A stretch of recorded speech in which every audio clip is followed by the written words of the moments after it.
Recording 179B. The Hitchhiker, Part 10. Nice bit of stuff, this. He grinned and waved the belt gently from side to side. "Where do you think I got it?" he said. "Off the top of your trousers, of course." I reached down and felt for my belt. It was gone. "You mean you took it off me while we've been driving along?" I asked, flabbergasted. He nodded, watching me all the time with those little black ratty eyes. "That's impossible," I said. "You'd have had to undo the buckle and slide the whole thing out through the loops all the way around. I'd have seen you doing it. And even if I hadn't seen you, I'd have felt it." "Oh, but you didn't, did you?" he said, triumphant. He dropped the belt on his lap, and now, all at once, there was a brown shoelace dangling from his fingers. "And what about this, then?" he exclaimed, waving the shoelace. "What about it?" I said.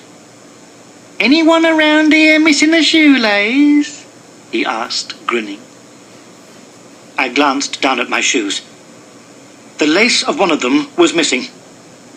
"Good grief," I said. "How did you do that? I never saw you bending down."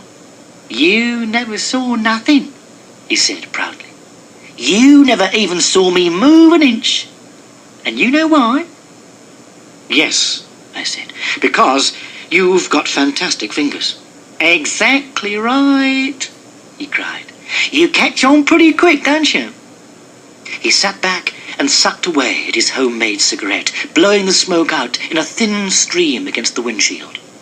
He knew he had impressed me greatly with those two tricks, and this made him very happy. "I don't want to be late," he said. "What time is it?" "There's a clock in front of you," I told him. "I don't trust car clocks," he said. "What does your watch say?" I hitched up my sleeve to look at the watch on my wrist. It wasn't there.